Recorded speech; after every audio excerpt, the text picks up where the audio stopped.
Hey there, it's Erica Jones here, and you're watching True Beauty U TV. And in this video, I want to talk about something that I think it affects everyone at some point in their lives. It's something that can make us feel insecure, something that I've dealt with in the past, and something that I want to talk about today in this video. And this is the comparison trap.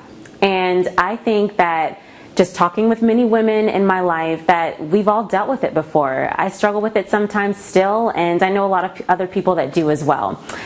Comparing is so easy in this day and age because we can see inside of so many people's lives. There's reality TV where you go into people's lives and you can see what's going on.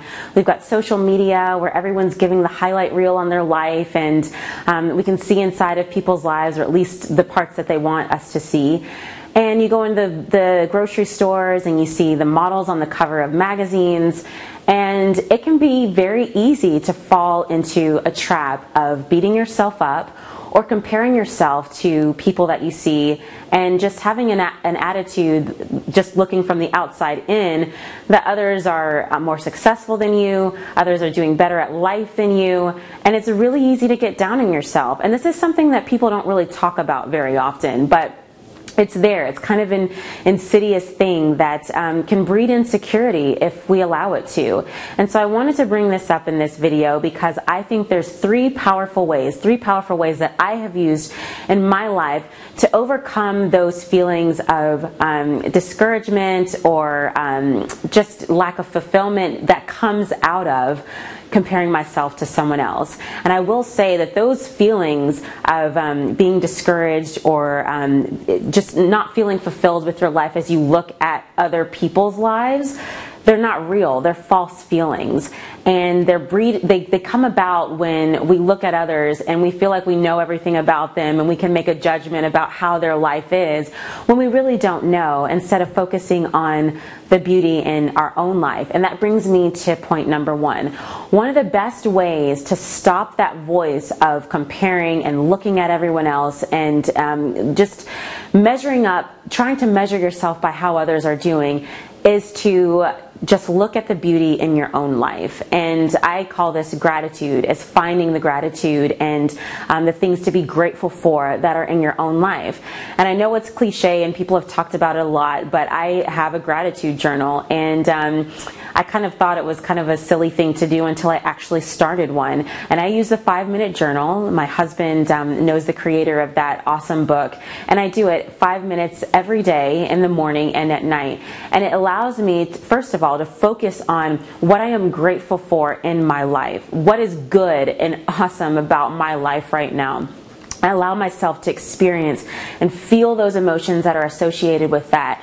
And it also has a portion in there that allows me to set my intention for the day. So the question actually is, what would make today amazing? That's the question. What would make today amazing? And you list 3 different things that would make your day amazing. So it's all focused on cultivating a spirit of gratefulness and gratitude, and recognizing that I am responsible and I am in control of my destiny and the way that my day goes. I may not be in control of all the events that happen in my day, but my outlook and the attitude I have, I am in control over. So that's one way, is to focus on the beauty in your life and the gratitude, and focus on gratitude in your life. That will snuff out some of that comparison because you're not looking at everyone else, you're looking at what's good about you.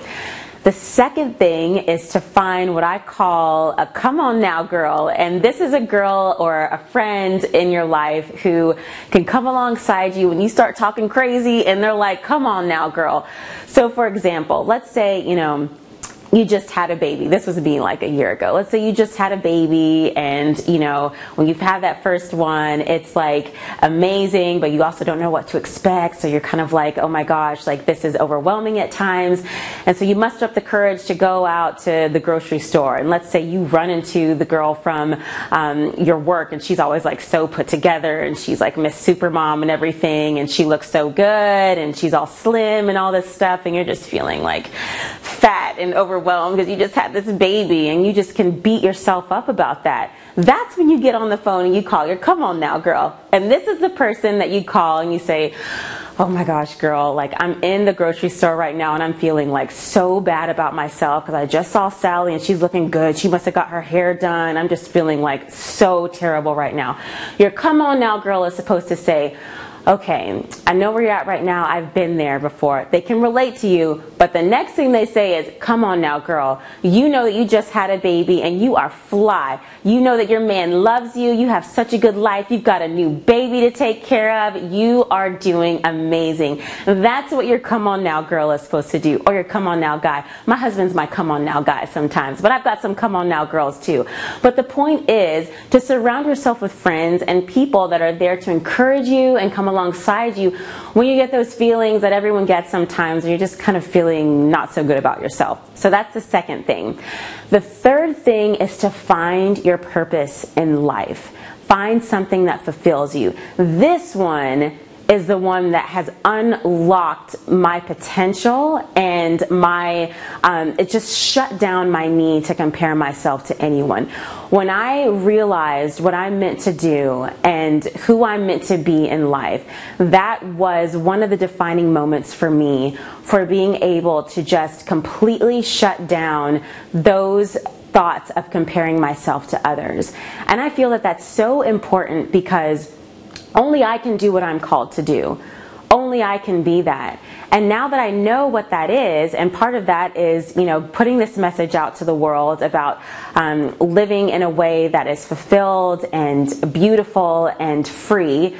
And another part of that is being an awesome wife to my husband and being a great mother to my son and contributing in my community. And all of those things really cultivate to form what I define as my purpose in life.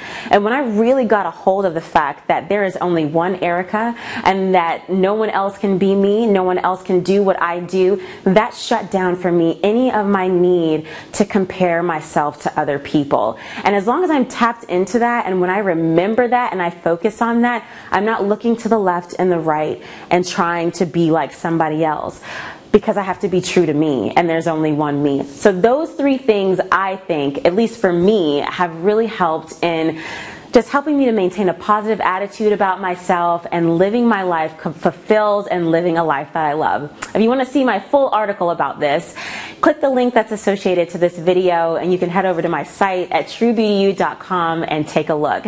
Thank you so much for watching, and I'll be back with more great content soon. Bye-bye.